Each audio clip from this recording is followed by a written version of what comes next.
ایک صاحب سے میں نے کہا کہ جناب وہ 2000 ریال لگ گیا تو کیا کرنا ہے؟ کہنے کوئی مسئلہ نہیں، پاسپورٹ نواں بنوا لو، گنجائش ہے، یعنی ہر شے کا حل ہے۔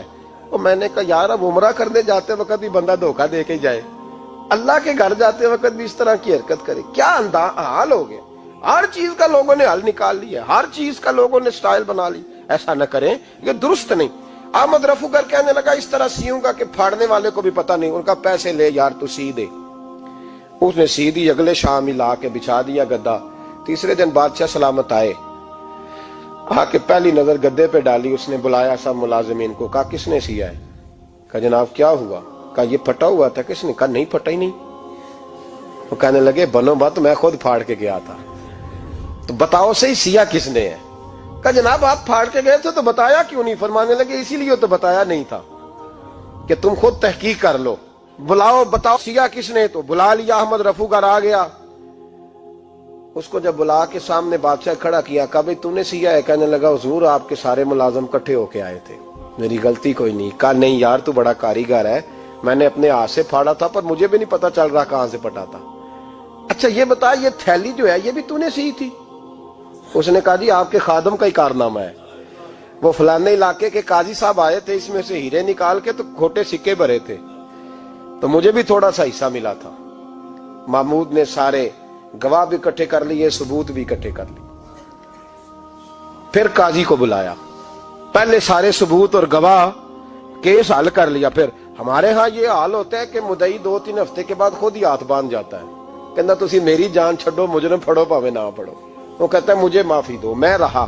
ظلم ہے نا، ظلم زیادتی ہے کہ جو بیچارہ اتنے سوال مجرم سے نہیں ہوتے جتنے مدعی سے ہوتے ہیں۔ آپ یقین کریں اتنے سوالات ہوتے بیچارہ ہف جاتا ہے۔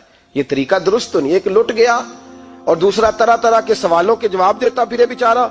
سارے ثبوت اکٹھے کر کے قاضی صاحب کو بلایا تنہائی میں لے جا کے۔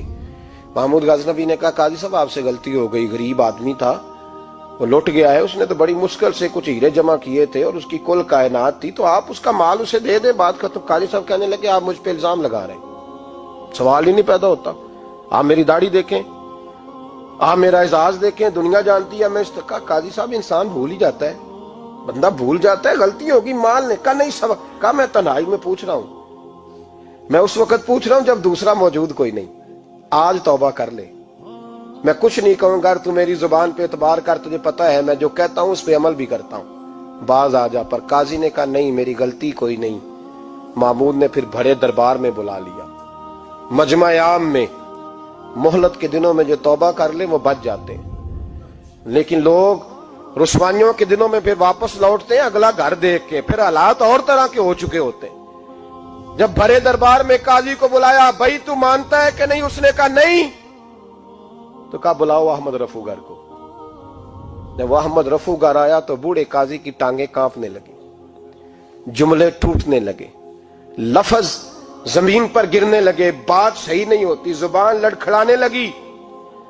محمود کہنے لگے قاضی میں نے تجھے کہا تھا وہاں مان جا بات، اب بڑے دربار میں بول۔ تو جب قاضی صاحب کی گردن خود بخود جھک گئی تو دنیا سمجھ گئی، کہا نکل جا میرے دربار سے۔ محمود بولے نکل جا، اتنی تجھے عزت دی، اتنی بڑی تنخواہ دی، قاضی بنایا، اور یہ تھوڑی سی رقم کے لیے، تھوڑی سی رقم کے لیے تو بددیانت ہو گیا، چل چلا جا، نکل۔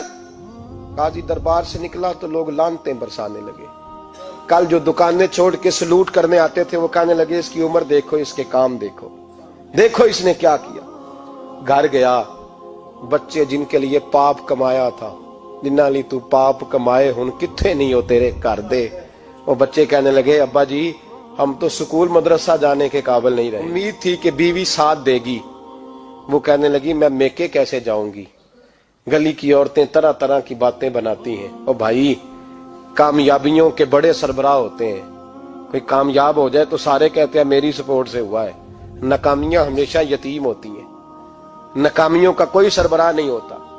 جب تک تو قاضی تھا تو بڑے بات تھی، ہر بندہ کہتا تھا رشتہ دار ہے، رسوائی ہو گئی تو وہ تیری آنکھ ہو یا سنگ ملامت کی چبھن، کون پہنچا ہے میرے درد کی گہرائی تک، دور شہرت میں تو یاروں نے کیا یاد بہت، ساتھ آیا نہ کوئی کوچے رسوائی تک۔ اور میاں صاحب کہنے لگے ساری عمر ہی آٹا گد ہے، میں لکھاں کیتے نہیں پیڑے، اب وقت آیا ہی تے محمد بخشا کوئی نہیں ہوں بیٹھا نیڑے، حالات ہی بدل گئے۔ قاضی خاموشی سے اندر چلا گیا، اپنی رسوائی سمیٹ کے بستر پہ لیٹا، نہ روٹی کی بھوک لگی، نہ پانی کی پیاس لگی، نہ نیند آئی، ساری رات تڑپتا رہا۔ سویرے گھر والوں نے دروازہ کھولا تو روح پرواز کر گئی تھی، دنیا چھوڑ گیا۔ حضرت ابو نور علیہ رحمہ بولے، فرمانے لگے یاد رکھو کبھی بددیانتی نہ کرنا، کبھی۔ یہ تو محمود غزنوی کی عدالت تھی، قیامت میں رب کریم کی عدالت لگے گی۔ اور فرمایا وہاں تو گواہی دینے والا احمد رفو گر تھا، قیامت میں تو تمہارے اپنے ہاتھ پیر گواہیاں دیں گے، ہمارا اپنا وجود گواہی دے گا۔ اور فرمایا یہاں تو لعنتیں دنیا دار برساتے تھے، وہاں فرشتے ہوں گے۔ اور قاضی کو تو موت آ گئی تھی، قیامت میں تو دوبارہ موت بھی کوئی نہیں آئے گی، وہاں تو رہنا ہے اور سہنا ہے۔ بددیانتی معاشرے میں، اتنی بددیانتی ہر جگہ۔ اس معاشرے کا بھی کچھ بنے گا جہاں دوائی بھی خالص نہ ملے، جہاں دوائی میں بھی بددیانتی ہو۔ لوگ اپنے بچے کو آکسفورڈ یونیورسٹی میں پڑھانے کے لیے غریبوں کے بچوں کے رگوں میں جو دوائی اتارے وہ بھی 2 نمبر۔ اتنا بڑا بھی کو بددیانت معاشرہ ہوتا ہے کہ لوگ یہاں تک دھندا کریں، یہاں تک کہ لوگ لوگوں کی زندگیوں سے کھیل جائیں اور ہمیں احساس تک نہ ہو کہ کوئی مر جائے گا، کوئی ڈوب جائے گا، کیا بنے گا۔ اور جس نے وہ رجسٹر کی دوائی کی، اس نے 2-4 لاکھ روپیہ لیا اور اس نے یہ نہیں سوچا کتنے انسان میری وجہ سے مریں گے۔ قتل صرف یہ تو نہیں ہوتا گولی مار کے مار دینا، لوگوں کی زندگیوں سے لوگ کھیل جاتے ہیں، لوگ تباہی کر جاتے ہیں، لیکن بددیانتی سے باز نہیں آتے۔ میرے رسول پاک علیہ السلام کے غلاموں، نبی پاک صلی اللہ علیہ وسلم نے ذرا سی بددیانتی، اور صحابہ کا یہ مزاج تھا، اتنی سی بھی کبھی ان سے غلطی ہوتی تو تڑپ